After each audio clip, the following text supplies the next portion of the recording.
और चलिए अब खबरों की शुरुआत करेंगे। मुंबई ड्रग्स मामले में एक नया मोड़ इख्तियार कर लिया है। पहली बार नवाब मलिक के इल्जामात का जवाब बीजेपी की जानिब से आज दिया गया।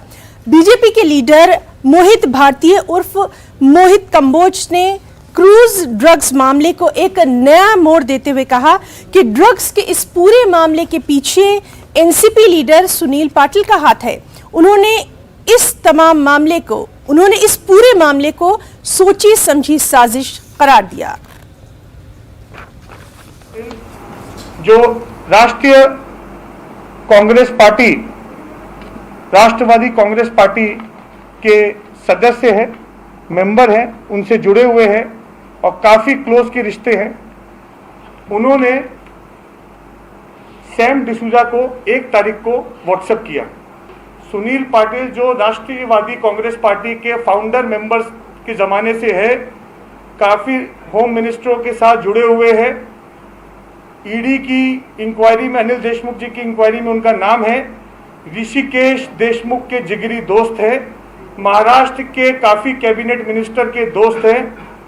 उन्होंने बोला, सुनील पाटिल ने, मेरा आदमी को तुम एनसीबी नारकोटिक्स कंट्रोल ब्यूरो के एक अधिकारी के साथ मिला दो, वो आगे की जानकारी देगा, मेरे पास बहुत बड़ी जानकारी है। तो उसने बोला, कौन अधिकारी, आपका कौन आदमी है जो बात करेगा? सुनील पाटिल ने बोला, उसका नाम है किरण गोसावी। और इस मामले पर नवाब मलिक का भी रद्द-ए-अमल सामने आया है। उन्होंने ट्वीट करके ये कहा है कि समीर दाऊद वाखड़े ग्रुप के एक रुकन ने प्रेस कॉन्फ्रेंस करके असल मुद्दे से ध्यान भटकाने और गुमराह करने की नाकाम कोशिश की है। नवाब मलिक ने अपने ट्वीट में यह भी लिख दिया कि वो कल सबके सामने सच का इजहार करेंगे।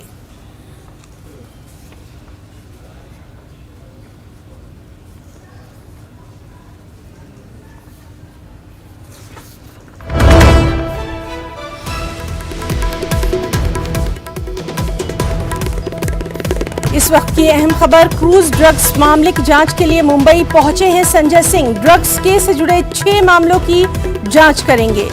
दरअसल समीर वानखेड़े को हटाए जाने के बाद संजय सिंह को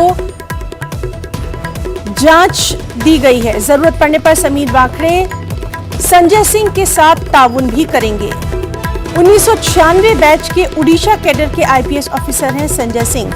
तो अहम खबर, क्रूज ड्रग्स केस की जांच के लिए मुंबई पहुंच चुके हैं संजय सिंह और वो ड्रग्स मामले से जुड़े 6 केसेस की जांच करेंगे। समीर वानखेड़े को हटाए जाने के बाद संजय सिंह को ये अहम जांच सौंपी गई है। संजय सिंह ने यह भी कहा है कि जरूरत पड़ने पर समीर वानखेड़े उनके साथ ताउन करेंगे। आपको बताएं कि 1996 बैच के उड़ीसा कैडर के आईपीएस ऑफिसर हैं Sanjay Singh.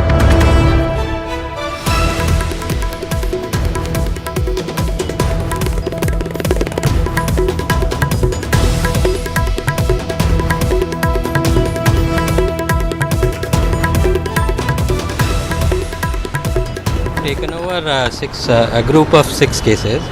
We have already issued a statement last night, so I have nothing more to add. He is JD Mumbai.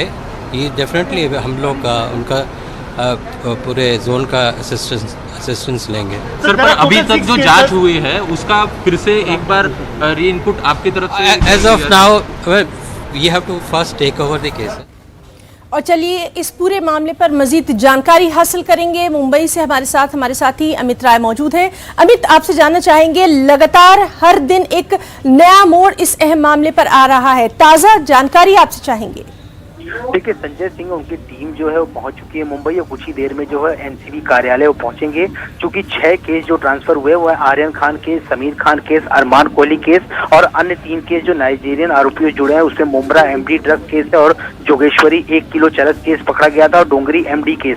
ये 6 केसेस के पेपर जो है उन्हें हैंडओवर किए जाएंगे। आज सुबह जब समीर वानखेड़े एनसीबी दफ्तर पहुंचे तो उन्होंने साफ तौर पर कहा कि जब टीम आएगी तो उनसे मुलाकात होगी, उनसे बैठक होगी और जो 6 केस के जो पेपर हैं, जो भी जानकारी इस मामले में है, इन 6 केस के पेपर जो उन्हें सुपुर्द किए जाएंगे, उसके बाद इस केस की जानकारी बनी रहेगी। हालांकि जो समीर वानखेड़े को हटाया गया उसके बाद देर रात जो है एनसीबी ने प्रेस रिलीज जारी की, उसमें साफ तौर पे कहा गया था कि हमें जिस बात की जानकारी चाहिए वो हमें असिस्ट करेंगे। यानी समीर वानखेड़े जोनल डायरेक्टर पद पर बने रहेंगे, लेकिन इस केस में हमें जब जरूरत पड़ेगी तो हम उनकी मदद दे सकते हैं, लेकिन डायरेक्ट या इनडायरेक्ट उनका इन 6 केस से कोई भी संबंध नहीं है। अभी एयरपोर्ट पहुंचने पर भी जो मीडिया उनसे बातचीत पर साफ तौर पर ये कहना था कि पहले हम सारे पेपर ले लें, केस का क्या अपडेट है वो ले लें, किन किन लोगों से पूछताछ हुई, किन किन लोगों ने क्या स्टेटमेंट दिया वो स्टेटमेंट हम ले लें, उसके बाद हम आधिकारिक तौर पे जो ब्रीफ मीडिया को कर सकते हैं। तो संजय सिंह के साथ जो पूरी टीम है मुंबई पहुंच चुकी है और कुछ ही देर में जो है वो एनसीबी दफ्तर पहुंचेंगे।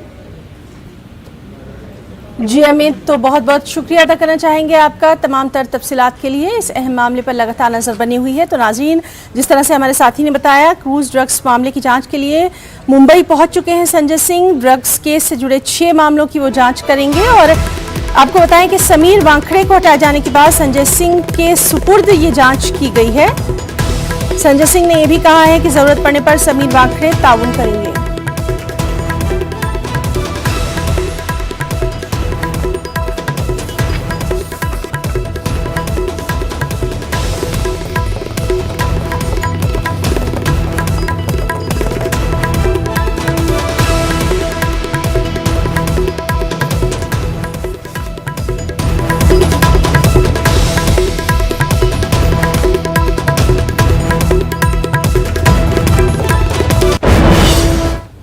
और नाज़रीन, जिस तरह से हमने आपको बताया कि बीजेपी की लीडर मोहित भारती उर्फ मोहित कंबोज ने क्रूज ड्रग्स मामले में एक नया इंकशाफ किया है और जाहिर सी बात है कि अब इसके बाद महाराष्ट्र की सियासत मजीद गर्मा गई है। नवाब मलिक ने भी ये कहा है कि वो इस बात का जवाब जरूर देंगे और कल क्या कुछ और खुलासा होगा उस पर भी लगातार नजर बनी रहेगी। चलिए सीधे रुख करेंगे हमारे साथी प्रशांत पांडे का। प्रशांत, रोज एक नया खुलासा हो रहा है। आज बीजेपी लीडर मोहित कंबोज की तरफ से क्या कुछ कहा गया, तफसीलात चाहेंगे।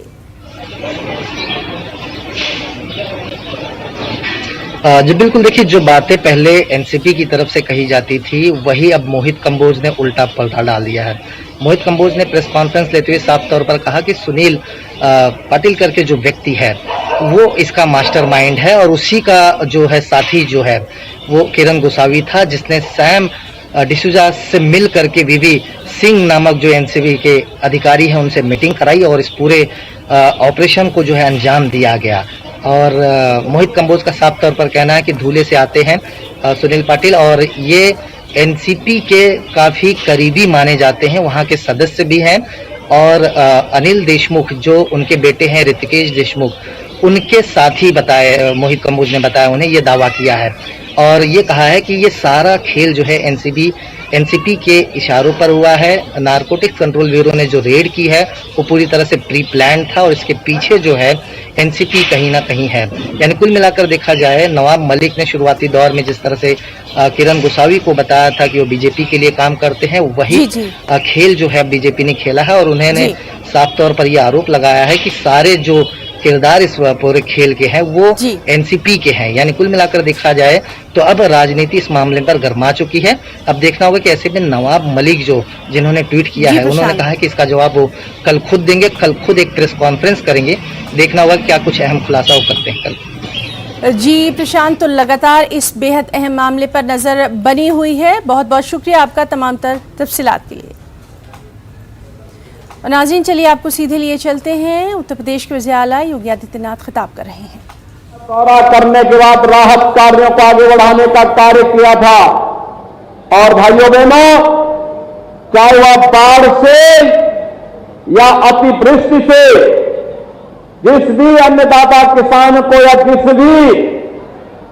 किसी नागरिक को कोई नुकसान हुआ है, सरकार ने या तो उसका मुआवजा उस परिवार तक पहुंचा दिया है या तय किया कि अविलंब उसके परिवार तक वह मुआवजा पहुंच जाना चाहिए। ये सरकार की यह संवेदनशील रवैया है जिसमें गरीब के साथ, पीड़ित के साथ, किसान हो, युवा हो, महिला हो या समाज का किसी भी तबके का कोई व्यक्ति वह शासन की योजना से लाभान्वित हो सके, इसके लिए शासन के स्तर पर लगातार प्रयास किए जा रहे हैं। भाइयों बहनों, औरैया जनपद में अपना एक मेडिकल कॉलेज बने, एक सपना था, लेकिन हम आभारी हैं प्रधानमंत्री मोदी जी के जिनकी अनुकंपा से प्रधानमंत्री स्वास्थ्य सुरक्षा योजना के अंतर्गत आज औरैया जनपद का ये सपना भी साकार हो रहा है। अपने विधायकों को, अपने सांसद को इसके लिए बधाई दीजिए, उनका अभिनंदन करिए। और भाइयों बहनों, ये मेडिकल कॉलेज आपके औरैया जनपद को समर्पित करते हुए, शिलान्यास करते हुए मुझे प्रसन्नता की अनुभूति भी हो रही है। ये मेडिकल कॉलेज उच्च स्तरीय स्वास्थ्य की सुविधा तो आपको देगा ही देगा, औरैया जनपद और आसपास के जनपदों के युवा नौजवानों को मेडिकल में प्रवेश की व्यवस्था भी देगा। बालिकाओं के लिए नर्सिंग के पाठ्यक्रम को चलाने में सुविधा होगी। इससे भी न केवल स्वास्थ्य की बेहतर सुविधा, चिकित्सक और नर्सिंग स्टाफ की कमी को दूर करने में मदद मिलेगी, बल्कि विकास और रोजगार की ढेर सारी संभावनाएं आगे बढ़ेंगी। और भाइयों बहनों, 280 करोड़ रुपए की लागत से बनने वाले इस मेडिकल कॉलेज के लिए भी मैं औरैया जनपद वासियों को हृदय से बधाई देता हूं, अपनी शुभकामनाएं। तो उत्तर प्रदेश के औरैया में खिताब करते हुए यूपी के वज़ीर आला योगी आदित्यनाथ, और यहाँ पर उन्होंने न सिर्फ कई तरक्याती कामों का संग बुनियाद रखा, बल्कि एक मेडिकल कॉलेज का तोहफा भी औरैया के लोगों को दिया है। लगातार क्या कुछ आज उत्तर प्रदेश में खास रहने वाला है, उससे भी हम आपको रूबरू करवा ही रहे हैं। एक और अहम खबर जम्मू कश्मीर के राजौरी से है। राजौरी में वाक़ थाना मंडी के जंगलाती इलाकों में हिफाजती दस्तों का एंटी मिलिटेंसी ऑपरेशन जारी है। इलाके में मिलिटेंटों के रोपोश होने की खबर के बाद फोर्सेस ने ऑपरेशन लॉन्च किया। फोर्सेस की कार्रवाई में 2 मिलिटेंटों के मारे जाने की खबर है। एनकाउंटर के मुकाम से एक मिलिटेंट की लाश भी बरामद की गई है, लेकिन इस खबर की सरकारी तौर पर तस्दीक नहीं हो सकी है। आपको बताएं कि ऑपरेशन के तनाजुर में थाना मंडी रोड को बंद कर दिया गया है। हमारे साथ मौजूद हैं हमारे नुमाइंदे शक्ति, आपसे जानना चाहेंगे अभी तक इस मामले में क्या कुछ कार्रवाई? देखिए, राजौरी का ये खबला का इलाका जो कि थाना मंडी के नजदीक जो है वो पड़ता है, और देर रात यहाँ पर जो है वो सर्च ऑपरेशन शुरू हुआ और सुबह से जो है इनकाउंटर सिक्योरिटी फोर्सेस और मिलिटेंट के बीच में शुरू हुआ। और जैसे ही इनकाउंटर शुरू हुआ पहले ही आमद रफ्त गाड़ियों की बंद कर दी गई। राजौरी से थाना मंडी तक जाने वाली जो सड़क है उसको पूरी तरह से बंद रखा गया है। सुबह से अभी तक ये सड़क बंद है और गोलियों का तबादला जो है वो अभी 1 घंटे से रुका हुआ है। उसके बाद सर्च जो है वो शुरू है। इस सर्च के दौरान एक मिलिटेंट की बॉडी को रिकवर किया गया है, जो कि वहां पर जो फौज की तरफ से कहा जा रहा है, लेकिन अभी तक अफसरी तस्दीक जो है वो इसकी नहीं की गई है। और ऐसा ये बताया जा रहा है कि 3 से 4 मिलिटेंट वहां पर मौजूद थे और जो सिक्योरिटी फोर्सेस को इतला मिली थी इस इलाका में, क्योंकि ये जो पाटीताड़ा वाला इनकाउंटर हुआ था उसके नजदीक ही ये थाना मंडी सब डिवीजन का एरिया भी पड़ता है, और कहीं ना कहीं ये भी अंदाजा लगाया जा सकता है कि ये जो मिलिटेंट है ये उसी इनकाउंटर साइड से आए होंगे। बहरहाल सिक्योरिटी फोर्सेस पूरी तरह से एरिया को कार्डन किए हुए हैं और पैरा का भी इस्तेमाल यहाँ पर किया रहा है। पैरा फोर्सेस भी यहाँ पर इस इनकाउंटर को सरंजाम तक पहुँचाने की कोशिश कर रहे हैं, और अब देखना यह है कि शाम तक क्या कुछ कामयाबी सिक्योरिटी फोर्सेस को मिलती है। तो लगातार इस अहम खबर से मुतालिक तमाम तर अपडेट हम आपसे आगे भी लेते रहेंगे। बहुत बहुत शुक्रिया अदा करना चाहेंगे आपका तमाम तर जानकारी के लिए।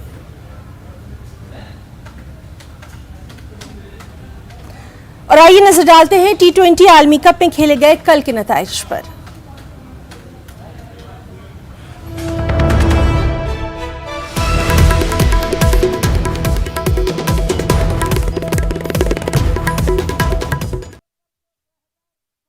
छोटी सरदारनी के जिंदगी में आया एक नया धमाका। विलन की एंट्री हुई धांसू के छोटी सरदारनी के निकल गए आंसू। और ससुराल सिमरका में देखिए किसकी हुई एंट्री। और सेलिब्रिटीज ने मनाई कुछ अलग तरह से दिवाली। ये मेरे जैसे एटम बॉम्ब कंगी लग रही है। ओह, वो मारने वाला बॉम्ब। इनाम में आपको पता क्या मिलेगा? क्या? यही पटाखे। देखना ना भूले भाभी तेरा देवर दीवाना।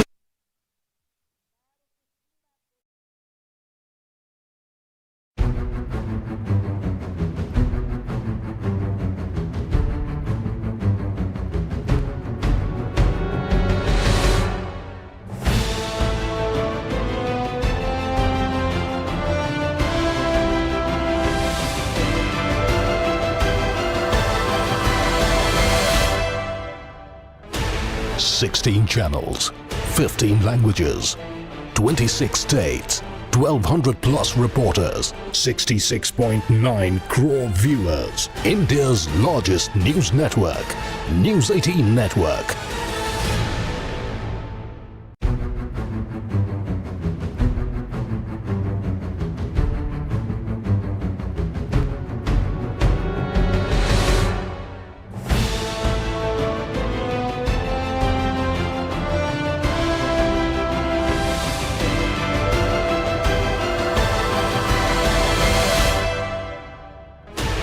Sixteen channels, 15 languages, 26 states, 1200 plus reporters, 66.9 crore viewers. India's largest news network, News 18 Network.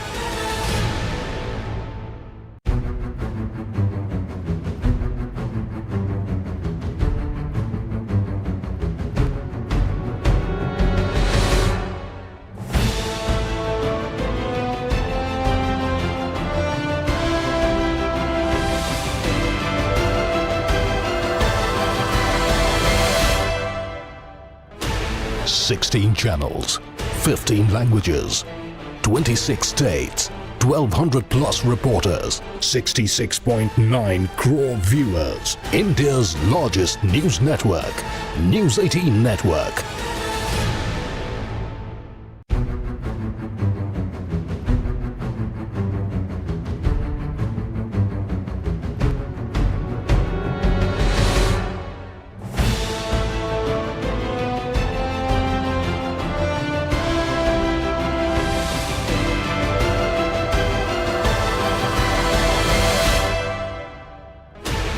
Sixteen channels, 15 languages, 26 states, 1200 plus reporters, 66.9 crore viewers. India's largest news network, News 18 Network.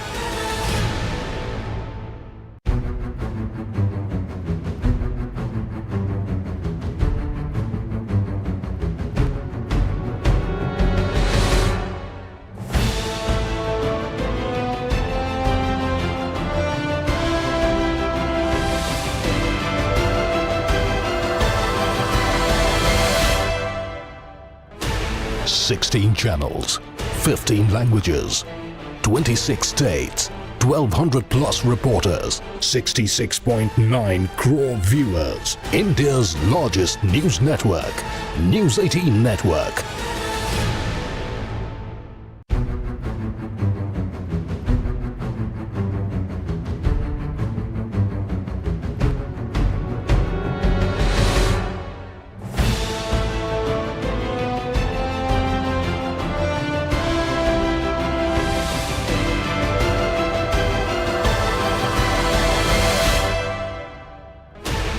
Sixteen channels, 15 languages, 26 states. सभा हर रोक दफा।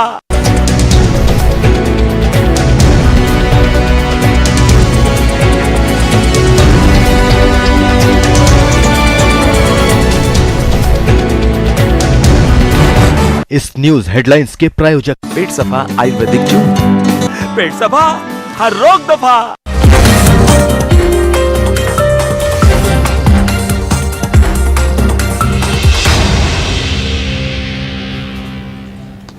और break के बाद खबर बिहार से है।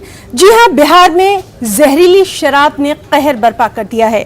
हम आपको बताएं कि बेतिया, गोपालगंज और समस्तीपुर में 30 से ज्यादा अफराद हलाक हो गए हैं। उधर समस्तीपुर में बीएसएफ और फौज के 2 जवानों समेत 4 अफराद की मुश्तबा हालत में मौत की खबर है।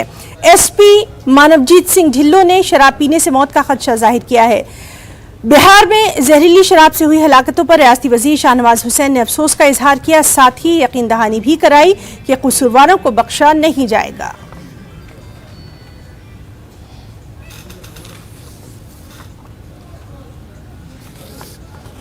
साथ हैं बिहार सरकार के मंत्री और बीजेपी के राष्ट्रीय प्रवक्ता सैयद शाहनवाज हुसैन। सर, बिहार में शराबबंदी है, उसके बावजूद अगर वहां जहरीली शराब पीने से अगर मौत होती है, इसको कैसे देखते हैं? ये बहुत दुखद है, दुर्भाग्यपूर्ण है कि ये घटना घटी है।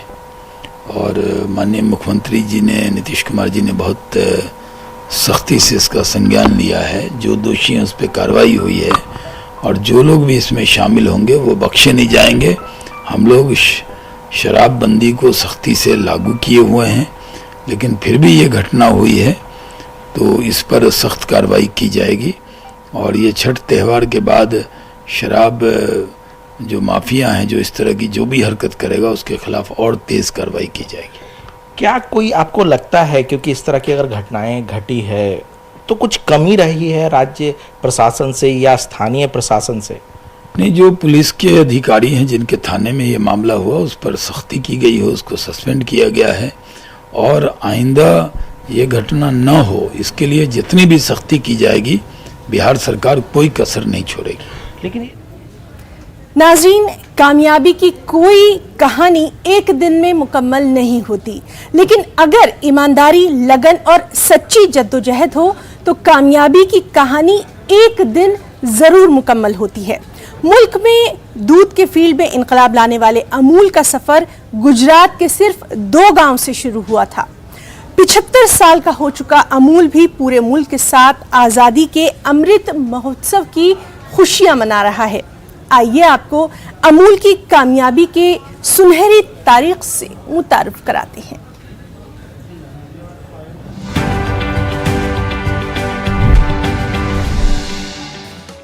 2018 में अमूल ने ग्रोइंग मोर गिविंग मोर के संकल्प के साथ नई संभावनाओं की ओर मजबूत कदम बढ़ाई। गुजरात के मोगर में त्रिभुवन दास फूड कॉम्प्लेक्स में प्रधानमंत्री नरेंद्र मोदी ने अमूल के chocolate plant, ready to use therapeutic food plant यानी चिकित्सा संबंधी खाद्य प्रोडक्ट बनाने के प्लांट और टेक होम राशन प्लांट का उद्घाटन किया।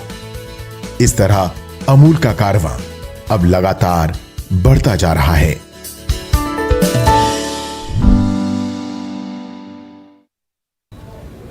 तो न्यूज़ रूम लाइव में आज के लिए फिलहाल इतना ही। हमारी पूरी टीम को दें इजाजत। आदाब।